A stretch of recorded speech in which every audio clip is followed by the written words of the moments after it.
Setelah melihat bos ditangkap, gadis itu langsung melemparkan sepatu hat tinggi, siap mengejar dengan kaki pendeknya. Namun tiba-tiba ada preman yang tidak mengerti situasi. Menghadap gadis itu dengan mulut penuh omong kosong. Gadis itu langsung melemparkannya jauh. Lalu dia merobek kartu identitasnya, mengikat rambutnya, dan merobek roknya. Setelah mencuri sepeda motor, dia pergi dengan anggun seperti naga.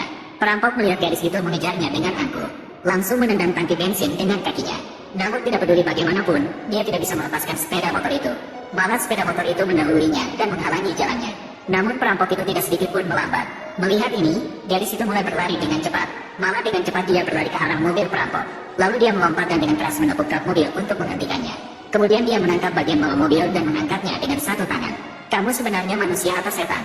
Lepaskan Xia Yuanxi. Nenek, tolong turunkan aku. Tolong turunkan aku. Ya. Setelah insiden ini, bos hampir dibunuh oleh penculik. Nyaris dibunuh oleh gadis itu. Melihat lawan berjalan mendekat langkah demi langkah, penculik segera menarik pintu mobil. Namun pintu mobil langsung hilang. Kemudian gadis itu melemparkan penculik keluar seperti anjing mati.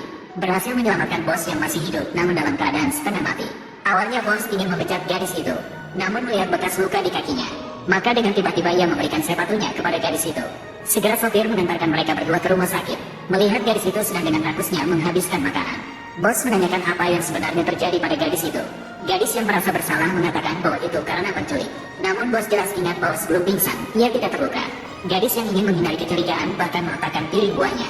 Lanjutkan dengan mengatakan bahwa presiden direktur mengalami amnesia reaktif. Mungkin dia lupa bahwa dia akan dipukul. Tentu saja presiden direktur tidak percaya omong kosong semacam itu. Namun, saat itu saudara laki-laki yang tidak akur dengannya datang. Dia berkata kepada gadis itu bahwa perusahaan tidak mempekerjakan orang malas. Presiden direktur sebenarnya ingin menenangkan gadis itu. Namun, dia sama sekali tidak mengerti dirinya sendiri. Kakak kedua berkata, keluarga Xia tidak mempekerjakan orang malas. Itu berguna seperti saya. Haruskah ada hadiah untuk saya? Melihat gadis itu, sepertinya dia akan menciumnya.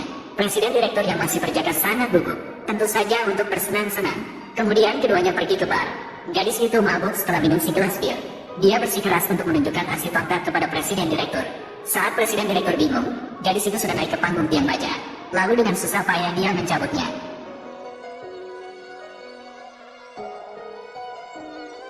Dengan cepat, bar yang ramai hanya tinggal 3 orang. Gadis itu menjadi sedih ketika melihat situasinya. Karena terlalu kuat, dia tidak punya teman sejak kecil. Selalu saja membuat masalah. Namun sang direktur memeluknya, mengatakan kepadanya bahwa dia mampu menanggung konsekuensi apapun. Mendengar itu, gadis itu sangat terharu. Bos ini benar-benar baik. Keesokan harinya, sang direktur membelikan bunga untuk menghibur gadis itu. Agar gadis itu tidak terlalu banyak berpikir, dia mengatakan itu sebagai tunjangan karyawan. Awalnya, gadis itu sangat senang.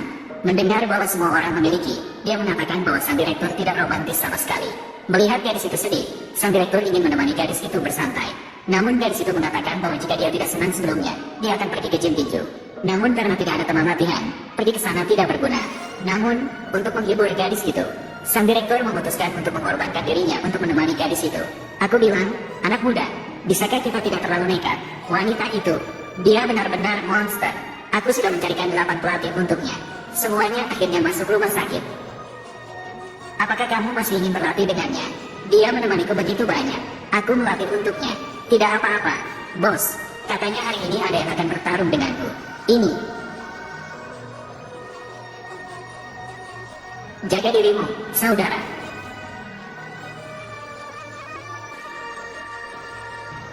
Mengerti? Luapkanlah. Asalkan kamu merasa sedikit lebih baik. Orang lain tidak menemani kamu. Saya menemani kamu.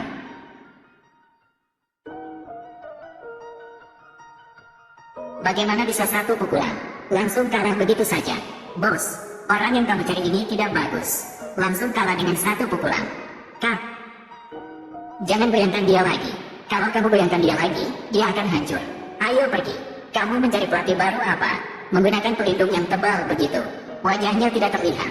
Akhirnya langsung terjatuh dengan satu pukulan. Nona, bos kami mengundangmu untuk duduk.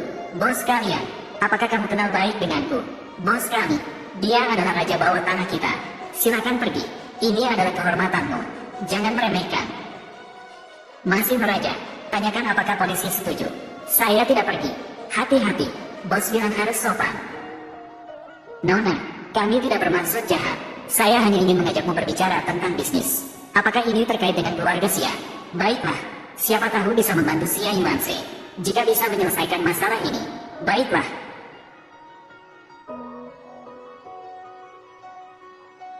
Bos, orangnya sudah di sini.